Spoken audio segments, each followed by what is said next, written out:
राष्ट्रसभाका साथीहरू पनि मैदानमा हुनुहुन्छ, उहाँहरूलाई शुभकामना छ। उहाँहरूले परिवर्तन के गर्नु भन्दा अरूले चाहिँ आफ्नै दलभित्रैबाट जो पहिलेदेखि लागेका भेटेका थिए उनलाई प्रधानमन्त्री बनाउनेतर्फ लागे। हामीले चाहिँ हायर गरेर बाहिरबाट प्रधानमन्त्री त्यसैले त्यो परिवर्तन पनि परिवर्तन हो। तर काङ्ग्रेसले परिवर्तन गर्दै गर्दा के गर्यो? काङ्ग्रेसले परिवर्तन गर्दै गर्दा विधिमा गर्यो, नीतिमा गर्यो, पद्धतिमा गर्यो, सोचमा गर्यो।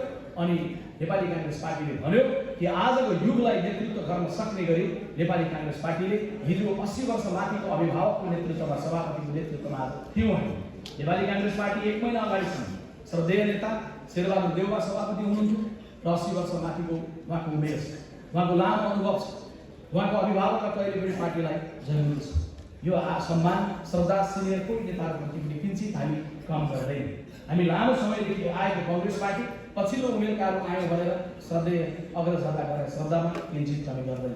तर कसैले सोध्यो कि परिवर्तन कसैले विधान गर्दै गर्दा, कसैले हायर गरेर ल्याउँदै गर्दा काङ्ग्रेसले के गर्यो भन्ने हो भने नीतिमा, विधिमा, तिथिमा परिवर्तन गर्यो।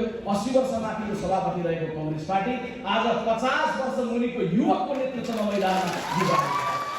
त्यसैले नेपाली काङ्ग्रेस पार्टी नयाँ ढङ्गले आफूलाई लिएर जाने क्रममा गएको छ।